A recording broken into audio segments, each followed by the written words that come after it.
이렇게 딱 보니까요. 요즘은 공중파나 뭐 케이블 TV보다는요. 인터넷을 통한 유튜브나 넷플릭스 시청이 더 많아진 것 같습니다. 자, 이게 가능해진 이유. 솔직한 이유는 뭐 저의 경우에는 영어가 잘 안 들리기 때문에 라는 이유가 있는데요. 근데 그건 저의 이야기고, 이게 가능해진 이유는 아무래도 인터넷 속도가 그만큼 빨라졌기 때문이 아닐까라는 생각을 합니다. 많은 분들이 여전히 기억하실 거예요. 제가 처음 여기 왔을 때만 해도 2016년, 그러니까 만 5년 좀 전의 일인데요. 그때 제가 이곳에 처음 왔을 때 교인 중에 한 분이 저에게 호주의 인터넷 속도가 얼마나 느린지를 이렇게 설명을 해주신 적이 있습니다. 목사님, 여기 인터넷은요 아직도 ADSL을 써요. 그 있잖아요. 그 한국에서 이렇게 광고했던 거요. 따라올 테면 따라와봐. 아직도 그거 써요. 이런 이야기를 해주신 적이 있습니다. 네, 그분 말씀처럼요. 한국도 한때는 ADSL을 쓰던 시절이 있었습니다. 자, 그 당시 한 회사가요. 따라올 테면 따라와봐. 이렇게 광고하는 걸 보면서 사람들이 와, 이 회사 인터넷 속도가 더 빠른가 봐. 그럼 이쪽 거 써야지. 이런 생각을 했었습니다. 그러자 경쟁사가 가만히 있을 리가 없죠. 경쟁사는요. 메가패스라고 해서요. 인터넷 속도를 메가톤급으로 올리겠다. 이렇게 광고를 했습니다. 자, 그렇게요. 따라오라는 대로 정말 열심히 따라갔고요. 그래서 두 회사가 선의의 경쟁을 하며 열심히 달린 결과 지금 우리나라 대한민국은 초고속 인터넷 강국이 되었습니다. 그리고 지금도요. 기술을 선도하기 위해서 열심히 달리고 있습니다. 자, 그런데요. 오늘 본문을 보면 사도 바울은 자신을 달려가는 사람이라고 말을 합니다. 자, 바울의 인생을 한마디로 말하면 그리스도를 향해 달려가는 인생이었습니다. 그것도요. 아주 열심히 달려가는 인생이었습니다. 자, 이런 바울이요. 오늘 본문에서 빌립보 교인들에게 한 권면은 따라올 테면 따라와봐. 이게 아니라 반드시 여러분도 나처럼 열심히 달려야 합니다. 라는 권면이었습니다. 자, 그렇다면요. 바울이 이렇게 권면한 이유는 과연 무엇일까요? 자, 바울은 무엇 때문에 그리스도를 향해서 달려갔던 걸까요? 그리고 그는 무엇을 바라보며 달려갔을까요? 이걸 통해서요. 오늘 우리가 얻을 수 있는 교훈을 알아보고자 합니다. 자, 먼저 첫 번째로 바울은 예수님을 붙잡기 위해 달려갔습니다. 먼저 첫 번째로 바울은 예수님을 붙잡기 위해 달려갔습니다. 자, 지난 주일 설교 혹시 기억나십니까? 자, 지난 주일을 우리 설교를 통해서 우리가 살펴본 바울의 권면이 뭐였죠? 바울의 권면은 그때 빌립보 교회에 침투한 율법주의를 경계하라는 것이었습니다. 기억나시죠? 자, 율법주의가 뭐죠? 복습하는 차원에서 한 번 더 물어볼게요. 율법주의는요. 예수님을 믿는 것만으로는 안 되고 거기에 더해서 율법도 지켜야 한다. 이게 율법주의입니다. 자, 그런데요. 오늘 본문으로 넘어오면서 이와는 반대되는 반율법주의 또는 반도덕주의를 경계하라는 권면을 합니다. 이건요. 그리스도를 믿음으로 의를 얻었으면 이제 완전한 자가 됐으니까 더 이상 아무것도 할 필요가 없다. 이런 것이었습니다. 이걸 경계하라고 합니다. 근데요. 이 이야기를 얼핏 들으면 이게 맞는 말 같습니다. 하지만요. 실제로 인간이 이렇게 되지는 않습니다. 될 수가 없습니다. 왜냐? 우리가 의를 얻는다라고 하는 건요. 우리가 예수님을 구주로 믿음으로 하나님이 우리를 의롭다고 간주해 주시는 것이죠. 그걸 뭐라고 하죠? 칭의. 의롭다고 칭해 주시는 것이지 결코 우리 안에 있는 이 죄성이 이게 완전히 없어져서 우리 존재 자체가 완전히 의인으로 바뀌는 것 그게 아니기 때문입니다. 칭의를 받아도요. 여전히 우리 안에 죄성은 남아있다라는 겁니다. 자, 그래서요. 죄성이 남아있어요. 그래서 그냥 가만히 놔두면 우리가 어떻게 될까요? 우리는 자연스럽게 또 죄를 짓게 되어 있습니다. 마치 이거와 같아요. 우리가 타고 다니는 자동차 있죠? 이 얼라이먼트에 문제가 생기는 경우가 있습니다. 얼라이먼트에 문제가 있는 자동차하고 이게 똑같아요, 인간이. 뭐냐? 이런 차 놔두면 어떻게 해요? 자연히 옆으로 휘어져 갑니다. 특별히 노력 안 해도 이 차가 옆으로 휘어져 가요. 자, 그런데 이 죄가 마치 이 얼라이먼트에 문제가 생긴 것과 같다라는 얘기예요. 그래서요, 죄성을 가진 인간은 그냥 남이쳐 두면은 자연스럽게 별 노력 안 해도 죄 짓는 쪽으로 가게 되어 있다라는 겁니다. 그렇게 조금씩 빗나가게 돼요. 그러다가 점점 어디로 빠져요? 쾌락주의로 빠지게 됩니다. 그리고 또 반도덕주의로 빠지게 된다라는 겁니다. 자, 그래서 이걸 막기 위해서는 어떻게 해야 되느냐? 일단 한번 예수님을 믿었으면 거기서 멈추지 말고 계속해서 예수님께 잡혀 있으려고 해야 한다라는 것입니다. 바울이 이걸요, 달려가는 것으로 표현을 했습니다. 자, 우리 12절 말씀 같이 읽어볼까요? 여러분 성경 보시면서요. 빌립보서 3장 12절입니다. 읽습니다. 시작. 내가 이미 얻었다 함도 아니요 온전히 이루었다 함도 아니라 오직 내가 그리스도 예수께 잡힌 바 된 그것을 잡으려고 달려가노라. 아멘. 바울이 뭐라고 하죠? 내가 예수께 잡힌 바 된 그것을 잡으려고 달려간다라는 이야기를 합니다. 자, 그런데 헬라어 원어로 보면요, 바울이 하는 얘기가 정확히 이런 뉘앙스예요. 예수께 잡힌 바 된 그것을 잡으려고 계속해서 달려간다라는 말입니다. 한번 달려가고 마는 게 아니라.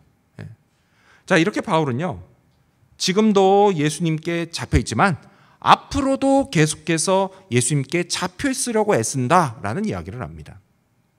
자, 그런데 여러분, 한편요, 우리가요, 누구한테 잡혀 있다 또는 잡혀 산다 이런 말을 들으면요, 이 말이 왠지 좀 부정적인 뉘앙스로 들립니다. 뭐 예를 들면 이런 거죠. 친구한테 얘기하는 거. 야, 너는 네 와이프한테 완전히 잡혀 사는구나. 이런 말 들으면 기분이 왠지 좀 묘합니다. 묘해요. 그렇지 않나요? 사실 이건요, 좀 부정적인 뉘앙스입니다. 하지만 여러분, 이렇게 잡혀 있는 것 자체는 부정적일 수 있어요. 그렇긴 하지만 누구한테 잡혀 있느냐에 따라서 이게 완전히 달라질 수 있습니다. 만일요, 강도에게 인질로 잡혀 있어요? 그러면 그건 정말 부정적인 일입니다. 하지만요, 만일 내가 정말 사랑하고요, 또 나를 정말 사랑하는 사람에게 잡혀 있으면 여러분, 그거는 오히려 행복이 됩니다. 행복한 거예요. 자, 예수님께 잡혀 있는 게 그렇다라는 거예요. 여러분은 예수님 사랑하지 않으십니까? 아멘. 네, 우리 예수님 사랑합니다. 그리고 예수님도 여러분을 사랑하십니다. 아멘. 따라서 여러분, 우리가 예수님께 잡혀 있는 건요, 우리에게 얼마나 좋은 일인지 모릅니다. 우리는요, 예수님께 잡혀 살아야 합니다. 자, 그렇다면 여러분, 예수님께 잡혀 있다는 건 또 무슨 뜻일까요? 잡혀 있다라고 하는 거예요. 여러분, 이건 쉽게 말해서요, 지난주일에 말씀드린 그리스도 예수를 인격적으로 아는 것, 이걸 말합니다. 그게 예수님께 잡혀 있다는 뜻이에요. 우리가 조금 전에 읽었던 22절 말씀을 보면요, 바울은 오직 예수님께 잡힌 것, 그걸 잡기 위해서 달려간다라는 이야기를 합니다. 이미 잡혔고 또 그걸 계속 잡고 있으려고 달려간다라는 이야기를 해요. 여러분, 이건요, 바울의 인생의 목적이 예수님이었다는 것을 말합니다. 그리고 우리도 마찬가지여야 합니다. 내 인생에요, 단 한 가지 목적만 있다라고 한다면 바로 예수님이어야 합니다. 내 삶의 우선순위, 그것도 예수님이어야 합니다. 예수님을 알고, 예수님을 따르고, 예수님을 닮아가고, 또 예수님을 전하는 것이어야 합니다. 이렇게 예수님을 자기 인생의 목적으로 두는 사람, 그 사람은요, 진정 가치 있는 인생을 살아가게 될 것입니다. 그걸 어떻게 확인할 수 있냐고요? 그 인생을 다 살고 난 후에요, 천국에서 예수님 만날 때 그걸 분명히 확인할 수 있게 됩니다. 저와 여러분이요, 그런 사람이 되기를 원합니다. 바울은요, 다메섹으로 가는 길에서 예수님을 처음 만났습니다. 그날 바울이 예수님을 찾아간 게 아니라요, 예수님이 바울을 찾아오셨습니다. 예수님은요, 이미 바울의 존재를 아셨습니다. 그리고 그의 모든 것을 알고 계셨습니다. 그리고 또한 앞으로의 바울의 인생도 다 알고 계셨습니다. 그렇게 바울을 하신 예수님이 바울을 붙잡으셨습니다. 자, 그리고 이제는요, 바울이 예수님을 붙잡아야 할 차례가 되었습니다. 예수님을 알아야 할 때가 된 것이었습니다. 근데 우리도 마찬가지입니다, 여러분. 우리도요, 어느 날 예수님이 우리를 찾아오셨습니다. 그래서요, 우리는 예수님을 나의 구원자와 나의 주인으로 처음 믿게 되었습니다. 우리는 예수님께요, 이미 알려진 사람이었던 것입니다. 그날 그리스도께 우리가 붙잡혔습니다. 그리고 이제는 우리가 예수님을 잡아야 할 차례가 되었습니다. 예수님을 알아야 할 때가 되었습니다. 그래서요, 우리는 이제까지 이걸 위해서 열심히 달려왔습니다. 이런 우리를 보면서요, 세상 사람들은 우리를 불쌍하게 생각할 수 있습니다. 자기들처럼 하고 싶은 것 다 하지도 못하고, 즐기고 싶은 것 다 즐기지도 못하고, 망가지고 싶은 대로 다 망가지지도 못해 우리가 사는 게 재미도 없고 행복하지도 않을 거라고 생각합니다. 하지만 여러분, 사실 진짜 재미있고 행복한 사람들은 그들이 아니라 바로 우리들입니다. 왜냐면요, 우리는 그들이 결코 얻을 수 없는 것을 얻으면서 살아가기 때문입니다. 그게 뭐냐? 그게 바로 하나님이 주시는 평안입니다. 주님이 약속하셨어요. 요한복음 14장 27절 말씀을 보면 주님이 평안을 너희에게 끼치노니 곧 나의 평안을 너희에게 주노라. 내가 너희에게 주는 것은 세상이 주는 것과 같지 아니하리라. 너희는 마음에 근심하지도 말고 두려워하지도 말라 라고 말씀하셨습니다. 우리는요, 주님이 주시는 하늘에서 내려오는 평안을 얻습니다. 하늘에 속한 평안을 얻게 됩니다. 그래서요, 마음에 근심하지 않아도 되고 우리 마음에 두려워하지 않아도 됩니다. 우리가 알고 또 우리가 붙잡는 주 예수님께서 우리가 무엇을 근심하고 무엇을 두려워하는지를 다 알고 계십니다. 그래서요, 이 근심과 두려움으로부터 우리를 지켜주십니다. 우리 마음에 평안을 주십니다. 여러분, 이 사실을 믿으시기 바랍니다. 믿음으로 평안을 얻으시기 바랍니다. 근심과 두려움을 이겨내시기 바랍니다. 예수님을 붙잡기 위해 달려가시기를 바랍니다. 이를 위해 예수님을 알아가는 일에 더욱 힘쓰게 되는 저와 여러분이 되시기를 축원합니다. 자, 그렇다면 두 번째로, 바울은 무엇을 보며 달려갔을까요? 두 번째로 바울은 표대를 향해 달려갔습니다. 두 번째로 바울은 표대를 향해 달려갔습니다. 자, 우리 14절 말씀을 읽겠습니다. 여러분 성경 보시면서요, 14절 말씀을 읽겠습니다. 14절입니다. 시작. 표대를 향하여 그리스도 예수 안에서 하나님이 위에서 부르신 부름의 상을 위하여 달려가노라. 아멘. 자, 바울은 표대를 향해서 달려갔습니다. 영어 성경을 보면요, 표대를 goal, 그러니까 목표 또는 결승선 이렇게 번역을 했습니다. 자, 지금 이 바울의 이야기, 내가 표대를 향해서 달려간다, 이 이야기는요, 육상 그 트랙 경기 있죠, 달리기 경기를 연상시킵니다. 자, 한번 생각해 볼까요? 여러분, 우리가요, 그 육상 100m 경기 아마 다 보셨을 겁니다. 그 육상 100m 경기를 보면요, 선수들이 달릴 때 선수들 시선이 모두 다 어디를 향하고 있나요? 앞을 향합니다. 앞을 향해요. 결승선만 바라봅니다. 왜요? 다른 데를 보면 제대로 뛰지 못하기 때문이에요. 그래서 앞만 봅니다. 근데 바울도 마찬가지였다라는 거예요. 그리스도를 알아가는 그 신앙 레이스에서 그의 시선은 언제나 앞에 있는 표대를 향했다라는 겁니다. 앞만 보고 달렸다라는 거예요. 그러니까 바울은요, 이걸 구체적으로 이렇게 말합니다. 우리 13절 말씀 같이 읽어볼까요? 여러분 성경 보시면서 빌립보서 3장 13절입니다. 네, 읽습니다. 시작. 형제들아, 나는 아직 내가 잡은 줄로 여기지 아니하고 오직 한 일, 즉 뒤에 있는 것은 잊어버리고 앞에 있는 것을 잡으려고. 아멘. 바울은요, 뒤에 있는 것을 잊어버리고 이번에는 오직 앞에 있는 것을 잡기 위해 달려간다라는 말을 합니다. 자, 여기서 얘기하는 이 뒤에 있는 게 뭘까요? 뒤에 있는 것. 그게 뭐냐? 그건요, 한 두 가지 정도로 생각할 수 있습니다. 먼저는 바울이요, 과거에 저지른 잘못한 일들을 말합니다. 그는 원래 뭐 했던 사람이에요? 예수님을 박해하던 사람이었습니다. 그래서요, 예수 믿는 사람들 죽이려고요 쫓아갔던 사람입니다. 이렇게 그는요 많은 죄를 지었습니다. 많은 죄를 지었어요. 그리고 나중에 회심하게 되죠. 자, 회심한 후에요, 바울은 이런 지난날의 자기 잘못, 그 잘못들을 떠올리면서 분명 죄책감을 느꼈을 겁니다. 자, 그런데요, 그 뒤에 있는 것들, 또 다른 게 또 뭐가 있냐? 이렇게 잘못한 일들만 있는 건 또 아닙니다. 또 뭐가 있느냐? 반대로요, 잘한 일들도 있었습니다. 뭐가 있죠? 예수님 믿고 난 후에요, 바울은 사명을 받고 선교 여행을 다녔습니다. 1, 2, 3차례를 다녔어요. 오늘날처럼 편하게 비행기 타고 어느 대로 갔다고 이런 거 아니죠. 목숨 걸고 가는 겁니다. 자, 그리고 가는 곳마다 뭐 있습니까? 거기서 복음을 전했습니다. 열심히 복음을 전하고 또 가는 곳마다 교회를 세웠습니다. 여러분, 이런 건요, 분명 주님께 칭찬받을 만한 잘한 일이었습니다. 자, 하지만 바울은요, 이런 과거의 일들, 그것이 잘못한 일이든 아니면 잘한 일이든 이렇게 뒤에 있는 것들은 다 잊어버렸다라고 말을 합니다. 자, 여기서 잊어버렸다라고 하는 건요, 이게 기억 상실을 의미하는 게 아닙니다. 나 그거 기억하지 못해, 이런 의미가 아닙니다. 이런 게 아니라 뭐냐, 이건요, 과거의 잘못한 일들에 대해서 내가 더 이상 죄책감에 사로잡혀 있지 않고, 그리고 또요, 잘했던 일들에 대해서도 더 이상 미련을 두지 않겠다, 이런 뜻입니다. 왜요?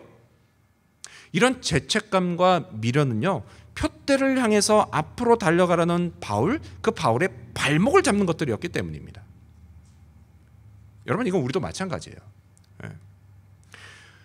내가 예수님을 붙잡고 또 그분께 달려가기 위해서요, 그걸 위해서는요, 나의 뒤에 있는 것들을 잊어버려야 합니다. 가끔 어떤 분들은요, 그분들 생각이 과거 한때 내가 잘하고 내가 잘 나가던 시절, 거기에만 머문 나머지 현실을 자각하지 못하는 분들이 있습니다. 또 반대로요, 어떤 분들은요, 지난 날과 그리고 요즘, 지금 현재 내가 잘하지 못하는 그것에만 매여 있는 나머지 좀채 앞으로 나가질 못하시는 분들도 있습니다. 자, 그런데 여러분, 이런 건요, 일상적인 삶뿐만이 아니라 우리 신앙생활에서도 마찬가지예요. 마찬가지로 이런 게 나타납니다. 여러분, 누구나요, 신앙생활에 업앤다운이 있습니다. 업앤다운이 있어요. 그 예배도 잘 드리고 또 기도도 잘하고 또 성경도 읽고 묵상하고, 이렇게 신앙생활을 열심히 할 때가 있습니다. 여러분, 이거 좋은 거예요. 좋은 거니까요, 그냥 꾸준히 계속 하시면 됩니다. 근데 하지만 늘 그런 건 아니죠. 그렇죠? 우리가 살다 보면요, 뭐 이런저런 이유로 신앙생활을 잘 하지 못할 때가 있습니다. 있어요. 근데 여러분, 그럴 수 있다라는 거예요. 그럴 수 있습니다. 그러니까 문제는 뭐냐? 문제는 그러지 못한 상태에서 좀채 벗어나지를 못한다라는 것입니다. 처음엔요, 세상 재미에 붙잡힙니다. 그러다 보면요, 마음에 슬슬 이제 죄책감이 생기기 시작하죠. 그리고요, 이 죄책감의 문제를 자기가 해결하려고 합니다. 자기가 해결하려고 해요. 그렇게 이게 해결이 돼야 그때부터 신앙생활을 다시 잘할 수 있을 거라고 생각을 합니다. 하지만 이게 뜻대로 돼요? 저는 못 봤습니다. 한 명도. 안 됩니다. 안 돼요. 이렇게 하면 죄책감에서 벗어나지 못합니다. 벗어나지 못한 채 어떻게 돼요? 또다시 그 위에 세상 재미가 쌓여요. 그리고 거기에 또다시 죄책감이 쌓입니다. 계속해서 이런 악순환이 반복됩니다. 끝내 빠져나오지 못합니다. 하지만 여러분, 우리가 믿는 하나님이 어떤 분이십니까? 하나님은요, 우리의 과거 모든 죄를 다 잊어주시는 분이십니다. 예수님의 십자가의 보혈의 능력이요, 우리의 모든 죄를 씻어주기에 충분하기 때문입니다. 그래서요, 내가 신앙생활을 잘 하지 못하고 있어도 우리가 죄를 용서받는 예수님의 십자가의 보혈의 능력, 그 능력을 여전히 믿으면 하나님은 언제 그랬냐는 듯이 다시 우리를 받아주십니다. 죄책감의 문제? 이 문제를 내가 해결하고 난 다음이 아니라 그냥 이거 가지고 있는 그대로 오직 믿음으로 하나님 앞에 서면 됩니다. 그러면 하나님이 받아주십니다. 걱정하지 마십시오. 그리고 그날부터 다시 카운트하시면 됩니다. 신앙생활 1일 다시 카운트하시고 다시 신앙생활을 시작하면 되는 것입니다. 그래서 성경이 우리에게 이렇게 약속합니다. 우리 스크린 보시면서 고린도후서 5장 17절 말씀 같이 읽어볼까요? 읽습니다. 시작. 그런즉 누구든지 그리스도 안에 있으면 새로운 피조물이라. 이전 것은 지나갔으니 보라 새 것이 되었도다. 아멘. 그렇습니다, 여러분. 여러분, 우리는요 그리스도 안에 새로운 피조물입니다. 우리는 새로워졌습니다. 내 능력으로 된 게 아니라 그리스도의 십자가의 보혈의 능력으로 되었습니다. 여러분, 이 사실을 믿으시기 바랍니다. 여러분, 이 사실을 잊지 마시기를 바랍니다. 그래서 뒤를 보지 마시고 다시 앞만 보며 앞에 있는 것을 잡기 위해 표대를 향해 달려가시기를 바랍니다. 우리의 표대, 천국입니다. 천국이에요. 이 표대를 바라보고 달려와서요. 그래서 마침내 천국 문에 이르렀을 때 우리는 하나님이 주시는 상을 받게 됩니다. 여러분, 상이라고 해서요 다 같은 상이 아닙니다. 이 상을 누가 수여하느냐 여기에 따라서요 상도 등급이 나뉩니다. 여러분 중에요, 제가 확신이 없어서 그렇다고 말을 못하겠는데, 여러분 중에 퀸즐랜드 주총리나 연방 총리가 수여하는 상을 받으신 분이 있을지도 모르겠습니다. 알고 싶으니까 혹시 있으시면 손 한번 들어봐 주실래요? 없으시군요. 예. 우리 중에 그 상을 받은 사람은 없습니다. 그렇죠? 예. 근데 여러분 한번 생각해 볼까요? 우리가 총리로부터 상을 받는다 라고 하면 이게 얼마나 좋을까요? 예. 얼마나 자랑스러울까요? 예. 아마 너무 좋아서요 떡을 돌릴지도 모르겠습니다. 예. 자, 또요, 우리 자녀들 중에요 장차 노벨상을 받는 자녀가 나오면 얼마나 좋을까요? 죄송합니다. 여러분 중에서도 혹시 나올 수 있을지 모르니까 여러분이나 우리 자녀들 중에 노벨상 받는 사람이 나오면 얼마나 좋겠어요. 여러분, 그거야말로요 더할 수 없이 영광스러운 일입니다. 어쩌면요 그때는 떡 돌리는 거로 안 되고 골코 시내 그리고 우리 교회 앞에 크게 막 현수 막 걸어놓을지도 모르겠습니다. 너무 영광스럽고 좋은 일 아닙니까?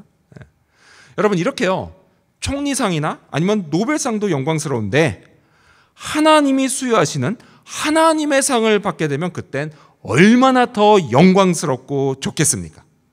이 하나님의 상이 우리에게 예비되어 있습니다. 여러분, 이 사실을 기억하고요, 조금도 조금 힘들어도 예수님 붙잡기 위해서 표대를 향해 달려가시기를 바랍니다.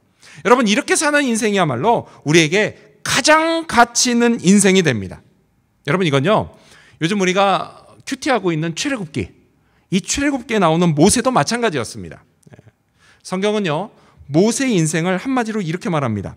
히브리서 11장 26절을 보면 그리스도를 위하여 받는 수모를 애굽의 모든 보화보다 더 큰 재물로 여겼으니 이는 상 주심을 바라봄이라. 아멘. 그렇습니다, 여러분. 모세의 인생은요 하나님의 상을 바라보고 달린 인생이었습니다. 모세가 애굽 왕실에 안락하고 또 부유한 삶을 뒤로한 채 하나님의 종으로 그리스도를 위해 고난받을 수 있었던 원동력, 그 원동력이 바로 하나님이 주실 상을 바라봤기 때문입니다. 여러분, 이 상은요 40년 동안 광야길의 온갖 고난도 다 감당할 수 있는 충분히 가치 있고 영광스러운 상이었습니다. 그 상을 바라보면서 달려온 인생, 그것이 바로 모세의 인생이었습니다. 그리고요 이 상은 오늘 저와 여러분에게도 예비되어 있다는 사실을 믿으시기 바랍니다. 이러한 믿음으로 표대의 시선을 고정하고 그리스도를 향해 달려가시기를 바랍니다. 뒤의 것을 잊어버리고 오직 앞만 보고 힘차게 달려가시기를 바랍니다.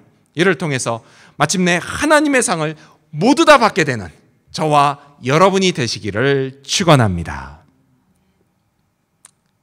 마지막 세 번째로 우리는 계속 달려가야 합니다. 마지막 세 번째로 우리는 계속 달려가야 합니다. 학창 시절에요 우리 중에 상 받는 걸 싫어했던 사람은 아마 하나도 없을 겁니다. 그렇죠? 못 받아서 문제죠. 근데 하지만 상 받는 거 모두 다 원한다고 해서요 그렇다고 해서 아무나 다 상을 받지는 못했습니다. 상을 받기 위해서 필요한 게 있죠. 뭐가 있나요? 시상 그 기준을 충족시켜야 됩니다. 그러니까 시상 기준이 뭐가 있어요? 뭐 높은 점수를 받거나, 그렇죠? 아니면 뭐예요? 다른 경쟁자들을 물리치는 겁니다. 그런 게 시상 기준이었어요. 자, 이 시상 기준을 잠깐 생각해 볼까요? 만일요 시상 기준이 너무 높으면 어떻게 될까요? 아마도 우리는요 아예 처음부터 상 받을 생각을 하지 않게 될 겁니다. 도전하지 않을 것 같아요. 그 상이 아무리 좋아도 말이죠. 노벨상이 그렇지 않습니까? 노벨상 아무리 좋아도요 보통 사람은 감히 노벨상은 꿈도 꾸지 못합니다. 시도조차 안 합니다. 제가 바라옵기로는 우리 교회에 노벨상을 받으시는 분이 나오기를 축원합니다. 아멘 하신 분의 가정에서 나올 줄로 믿습니다. 자, 사람들이요 이렇게 막 상 받는 거 이게 너무 어렵다고 생각하다 보니까 아예 도전을 안 하죠. 그래서 무슨 일이 벌어지죠? 때로는 주최 측에서요 도전만 해도 받을 수 있는 참가상을 만듭니다. 그 문턱을 낮추고요 문을 활짝 열어놓는 거예요. 그래서 도전만 하면 누구나 다 상을 받을 수 있게 된다는 거예요. 여러분 이게 얼마나 좋은 일입니까? 그래서 저는요 참가상 이걸 노립니다. 자, 그런데요 여러분 중요한 건 이거예요. 하나님이 주시는 상도요 이 같은 속성이 있다라는 겁니다. 우리 14절 말씀 같이 읽어볼까요? 14절 말씀을 다시 읽어보겠습니다. 14절입니다. 시작. 표대를 향하여 그리스도 예수 안에서 하나님이 위에서 부르신 부름의 상을 위하여 달려가노라. 자, 바울이요 하나님이 위에서 부르신 부름의 상을 위해서 달려간다고 했어요. 그렇죠? 자, 그렇다면 하나님이 위에서 부르신 그 부름의 상이 뭘까요? 이 부름의 상 이거는 예수님을 믿음으로 예수님께 붙잡히고요 그리고 예수님을 붙잡기 위해 표대를 향해 앞만 보고 열심히 달려온 사람이 받는 상, 이 상이 뭐냐는 거예요. 여러분 이 상이 뭘까요? 이게 바로요 영생이면서 동시에 생명의 면류관입니다. 그게 바로 하나님의 상이에요. 자, 그런데 여러분 하나님이요 이 생명의 면류관 영생을 참가상처럼 주신다는 사실입니다. 도전하는 사람은 누구나 받을 수 있게 해주십니다. 그러면서도 동시에요 이 상은 인간이 받을 수 있는 상 중에 가장 높은 상입니다. 참가상이라고 너무 쉽게 생각하지 마십시오. 가장 높은 상입니다. 왜냐? 영생과 생명의 면류관은요 오직 창조주이시면서 생명의 주관자이신 하나님만 주실 수 있기 때문입니다. 세상 그 어떤 존재도요 이 상을 수여할 수 있는 자격이 없습니다. 이렇게 가장 높은 상임에도 불구하고 그걸 도전하는 사람은 누구나 받을 수 있다는 사실이요 여러분 정말 놀랍지가 않습니까? 그렇습니다. 여러분 이건요 정말 놀라운 사실입니다. 그러니 여러분 도전하셔야 합니다. 하지만 여러분 여기서 우리가 반드시 주의해야 할 게 한 가지 있습니다. 그게 뭐냐? 그건요 우리가 그냥 한두 번 도전해보고 말면 안 된다라는 것입니다. 어려움이 있어도요 도전을 계속해서 해야 된다 이런 이야기입니다. 여러분 달리기로 치면 이런 거잖아요. 달리기를 하는데 한 발짝 뛰고 두 발짝 뛰어보고 마는 것 그런 게 아니라는 거예요. 어떻게 해야 돼요? 계속해서 달려가야 합니다. 숨 차도 달려가야 되고 중간에 장애물 나타나도 뛰어넘고 계속해서 달려가야 되는 겁니다. 끝까지 달려가야 되는 겁니다. 예수님을 붙잡기 위해서 천국을 표대 삼아요. 그리고 앞에 계신 그리스도를 향한 그 신앙 레이스 멈추지 말고 계속 달려야 한다는 것입니다. 지금까지 잘해온 것처럼 앞으로도 예수님을 계속해서 알아가야 한다라는 것입니다. 그래서 바울은 끝으로 이렇게 말합니다. 우리 16절 말씀 같이 읽어볼까요? 빌립보서 3장 16절입니다. 16절 시작. 오직 우리가 어디까지 이르렀든지 그대로 행할 것이라. 아멘. 바울은요 어디까지 이르렀든지 그대로 행하라 하고 권면합니다. 무슨 얘기예요? 계속하라는 이야기예요. 멈추지 말라는 이야기입니다. 여러분 뭘 할 때요 가장 중요한 게 뭐예요? 뭐든지 꾸준히 하는 게 중요합니다. 그렇죠? 그게 꾸준히 하는 게 중요한 것처럼 예수님을 알아가는 것도 꾸준히 하는 게 중요합니다. 그래서요 성경도 꾸준히 읽고 묵상하고 기도도 꾸준히 하고 예배도 꾸준히 드리는 것이 중요합니다. 다른 사람들 돕는 거요 여러분 이것도요 꾸준히 하고요 전도도 꾸준히 하는 것이 중요합니다. 그러다가 잘 될 때도 있고요 잘 안 될 때도 있어요. 그렇다 하더라도 이런 거에 일희일비하지 말고 꾸준히 도전하는 게 중요합니다. 그러면 하나님이 상을 주십니다. 천국에서 영생의 기쁨을 누리게 하시는 건 물론이고 생명의 면류관으로 우리를 영화롭게 하십니다. 물론요 우리는 천국을 향한 신앙 레이스 그 도중에 포기하고 싶을 때가 있습니다. 예수님을 믿고 알아가긴 해야겠는데 이게 사는 게 힘들어서 더 이상 하지 못할 것 같이 느껴질 때가 있습니다. 또요, 예수님 때문에요, 내가 하고 싶은 것도 하지 못하고, 벌고 싶은 돈도 마음껏 못 벌고, 쓰고 싶은 돈도 마음대로 쓰지 못할 때도 있습니다. 또요, 남들이 한 말에 스스로 상처받고 나락이 떨어질 때도 있습니다. 또요, 아이, 나 같은 게 무슨 경건이야, 이런 생각하면서 스스로를 비하할 때도 있습니다. 아무튼 막 이런저런 이유들 때문에 그만두고 싶을 때가 있다라는 겁니다. 여러분, 이렇게요, 우리의 존재는 신앙 레이스 완주하기에는 너무도 연약하기만 한 존재입니다. 하지만 여러분, 잊지 마십시오. 하나님은요, 이런 우리의 연약함을 이미 다 알고 계시다는 사실을 말입니다. 그래서 레이스를 완주할 수 있도록 성령으로 도와주신다는 사실을 말입니다. 예수님께서 응원하신다는 사실을 말입니다. 따라서 여러분, 이 사실을 믿고 계속해서 열심히 달려가시기를 바랍니다. 2018년 런던 마라톤 대회 때 있었던 일입니다. 그 당시 많은 참가자들 중에요, 사이먼 킨들리 사이드라는 이름을 가진 남자가 한 명 있었습니다. 근데 이 사람은요, 이 대회가 있기 5년 전에 기능 신경 장애와 또 신경 교종 뇌종양 진단을 받았습니다. 그리고 5년 전에 하반신이 마비가 되었습니다. 하지만요, 특수 외골격 슈트, 이걸 입고요, 천천히 한 걸음씩 내디디면서 레이스를 시작했습니다. 그리고요, 36시간 46분 만에 드디어 그는 결승선을 통과합니다. 결승선 통과하자마자 바로 인터뷰가 시작이 돼요. 이어진 인터뷰에서요, 이제 기자가 물어봐요. 지금 심정이 어떠십니까? 이런 질문에 이 사람이 이렇게 답합니다. 고통스럽기는 하지만 마음이 벅찹니다. 그리고 그는 또 이런 말을 했습니다. 불가능은 없습니다. 그러니 한 번뿐인 인생을 허비하지 않았으면 좋겠습니다. 그렇습니다, 여러분. 우리도 이 땅에서 한 번뿐인 인생을 허비하지 않았으면 좋겠습니다. 이를 위해 예수님을 알아가시기 바랍니다. 주님께 시선을 고정하고 앞만 보고 달려가시기를 바랍니다. 하나님께 받을 상을 기대하며 힘차게 달려가시기를 바랍니다. 그 길에서요, 때로는 고통스러워도 결코 포기하지 마시기를 바랍니다. 불가능은 없습니다. 주님이 우리를 도와주십니다. 성령께서 우리 마음을 기쁨으로 벅차오르게 하십니다. 하나님이 우리를 기억하십니다. 여러분, 이 사실들을 믿으시기 바랍니다. 이러한 믿음으로 천국을 향한 신앙 레이스를 끝까지 완주하게 되는 저와 여러분, 그리고 우리 지구촌 교회 모든 성도님들이 되시기를 주님의 이름으로 축원합니다. 기도하겠습니다.